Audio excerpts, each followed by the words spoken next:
shortlisted candidates were suitable for the top job.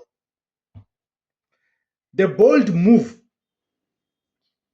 exercising his constitutional prerogative, Ramaphosa reached outside the interviewed pool to select Advocate Andy Mothibi. While legal, this bypass has raised eyebrows among civil society groups concerned about transparency and consistency of the selection process. The safe pair of hands. By choosing Advocate Andy Mothibi, Cyril Ramaphosa is seen as opting for a proven institution